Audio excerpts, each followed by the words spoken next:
আমি আমাদের সময় কাকে চাকরি দিলাম তাদেরকে বের করে। আওয়ামী লীগ করে কেন? আওয়ামী লীগ কিছু দিলে সেটাই নাকি খারাপ। তাহলে আমি ডক্টর মোহাম্মদ ইউনূসকে জিজ্ঞাসা করি, ৬,০০০ টাকা বেতনের এমডির চাকরি করত গ্রামীণ ব্যাংকে, বিশ্বব্যাপী রটালোকে গ্রামীণ ব্যাংক তার নিজের করা। সে কি একটা পয়সাও কোনো দিন সেখানে বিনিয়োগ করেছে? করেনি। এটা তো সরকারি টাকায় করা, এটা সরকারি একটা সংবিধিবদ্ধ সংস্থা। ইউনূস তো সেখানে চাকরি করতো, বেতন তুলতো, আমি বেতন দিয়েছি তাকে। হ্যাঁ, গরিবের যে কথা বলে বলে গরিবের নাম বেচেই তার অর্থ। হাজার হাজার কোটি টাকা বিদেশে পাচার করেছে। প্রশ্ন হচ্ছে, বিল ক্লিন্টন ফাউন্ডেশনে মোটা অঙ্কের মিলিয়ন মিলিয়ন ডলার সে অনুদান দেয় কীভাবে? কোথায় পেল টাকা? কার টাকা? কই বাংলাদেশে কোথাও তো সে এক পয়সাও কোনো দিন বিনিয়োগ করেনি, এমনকি গ্রামীণ ব্যাংকেও সে এক পয়সা দেয়নি। গ্রামীণ ব্যাংকে টাকা দিয়েছে আমি 400 কোটি টাকা, তখন সেই 98-99 সালে আমি যখন প্রধানমন্ত্রী তখন দেওয়া হয়েছিল। আজকে ইউনূস গ্রামীণ টেলিকমিউনিকেশন হাজার হাজার কোটি টাকা কামাই করছে। কে দিয়েছে? আমি দিয়েছি। ওই ব্যবসা আমার কাছ থেকে নিয়েছে সে। তা আওয়ামী লীগের সব খারাপ, আমরা সবাই খারাপ। তো ঠিক আছে, ওই সে টেলিকমিউনিকেশন ছেড়ে দিক, ওটা তার থাকবে কেন? ওটা তার কোনো অধিকার নাই। যদি খারাপই হয় তো সবই তো তার ফেলে দেওয়া উচিত। সেই মানসিকতা নেই, সে সাহস নাই। ওই পয়সাটা যেখানে পাবে একটা চাটা দেবে, এটাই তার চরিত্র। এবং তার সাথে জুটছেও সব। আজকে 6 মাসের মধ্যে তার সমন্বয়ক উপদেষ্টা সব হাজার হাজার কোটি টাকার মালিক হয়ে গেছে। কাজে এই লুটেরাদের হাত থেকে দেশকে রক্ষা করতে হবে।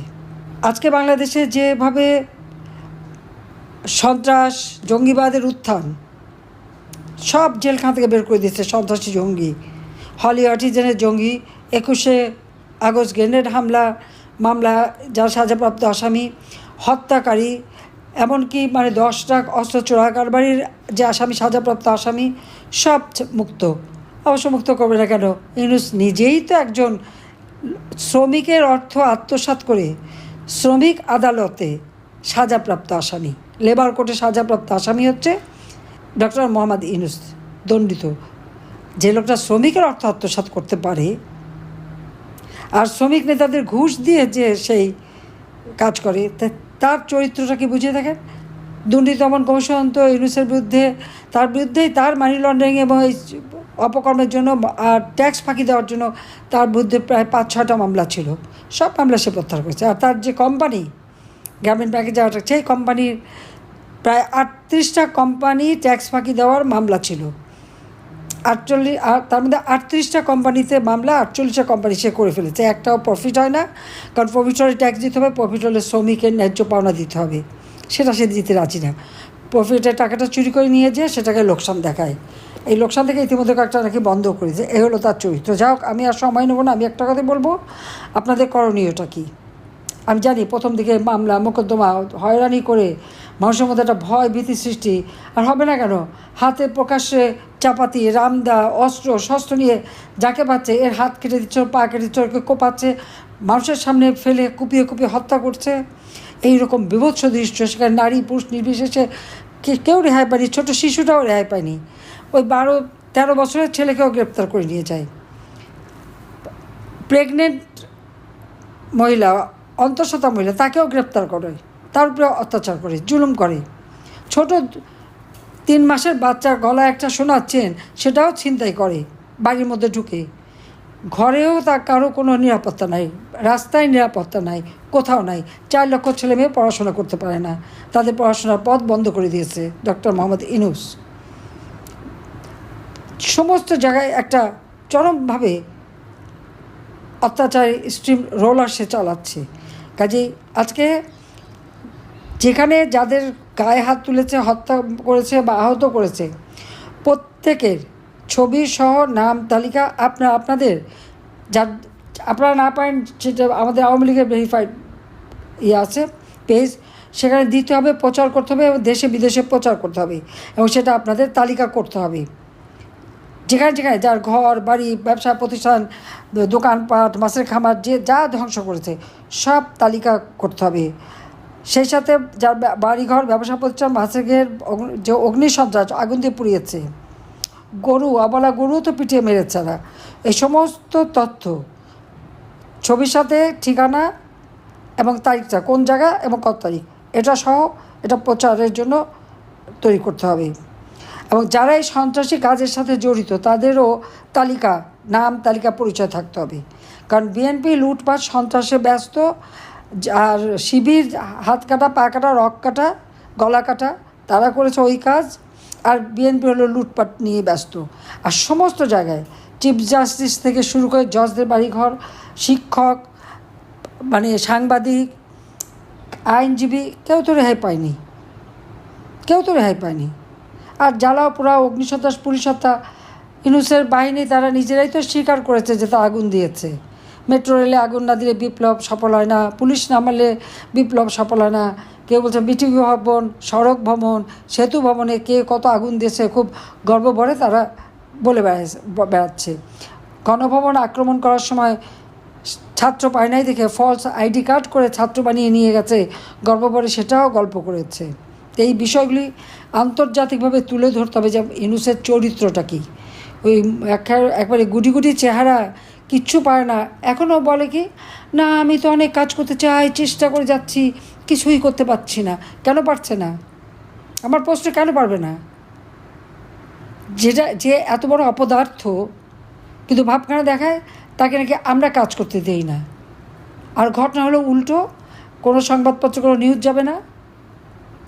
কেউ একটা কথা বললে সঙ্গে সঙ্গে তাকে মরতে হবে ওই যে বিভু রঞ্জনের মতন, অথবা জেলে যেতে হবে।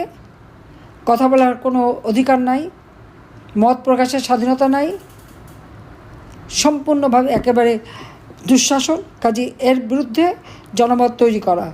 আর সেই সাথে আপনাদের যে প্রত্যেক এলাকায় যে উন্নয়ন আমি করেছি, এই উন্নয়নেরও তালিকা করতে হবে, 1, 2, 3 করে লিখে প্রত্যেক ঘরে ঘরে পৌঁছে দিতে হবে, মা বোনদের কাছে পৌঁছে দিতে হবে। কারণ এই কথাটা সকলের বারবার মনে রাখা উচিত যে আওয়ামী লীগ ক্ষমতায় থাকতে কীভাবে একটা এলাকার উন্নতি করেছে, কিভাবে মানুষের জীবন মান উন্নত করেছে, ভূমিহীনদের ঘর বাড়ি দিয়েছি, জীবন জীবিকার পথ করে দিয়েছি, দারিদ্র্যের হার কমিয়ে 18.7 এনেছিলাম 2024 সালে জুন মাসে যখন বাজেট দিই তখনকার হিসাব, যে আমাদের দারিদ্র্যের হার 18, অতি দারিদ্র্যের হার 5%, 5.6, মাথা পিছু হয় $2,793 মার্কিন ডলার। 2024 সালের হিসাব এটা। অনেকে সেটাকে 22 সাল ধরে দেখায়, তখন থেকে নাকি দারিদ্র্যের হার বেড়েছে। না, দারিদ্র্যের হার বাড়েনি। দারিদ্র্যের হার 2006 সালে যা ছিল তার থেকে আমরা কমিয়ে 18তে নিয়ে এসেছিলাম। যদি কোভিড না হতো আমরা আরও 2%, অর্থাৎ দারিদ্র্যের হার 16তে নামাতাম। কিন্তু কোভিডের কারণে সেটা পারি নাই, কিন্তু আমাদের ওই 18তে থেকে গেছে। মানুষকে দরিদ্র হতে দেয়নি, মানুষের খাবার ব্যবস্থা করেছি, 1 কোটি কার্ড করে দিয়েছি, পারিবারিক কার্ড, অল্প টাকায় যেন মানুষ খাবার কিনতে পারে, বিনামূল্যে খাবার বিতরণ করেছি। মাত্র 10 টাকা 15 টাকায় চাল যাতে কিনতে পারে সে ব্যবস্থা করে দিয়েছি। প্রত্যেকের নগদ অর্থ সাহায্য করেছি কোভিডের সময়। ব্যবসায়ীদের বিশেষ প্রণোদনা দিয়েছি, মাত্র 4% সুদে তাদেরকে লোন দিয়ে তাদের ব্যবসা প্রতিষ্ঠান যাতে চালু রাখতে পারে সেই ব্যবস্থা করে দিয়েছিলাম। গার্মেন্টস শ্রমিকদের মজুরির টাকা আমি সরাসরি আমি দিয়ে দিয়েছি।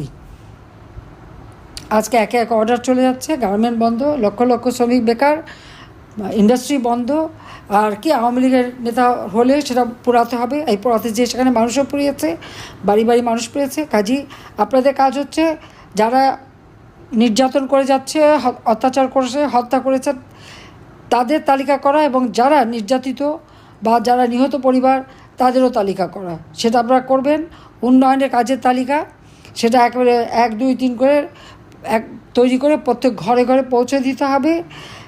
সেই সাথে এই সন্ত্রাসী কাজের সাথে যারা জড়িত তাদের পরিচয় প্রকাশ করতে হবে।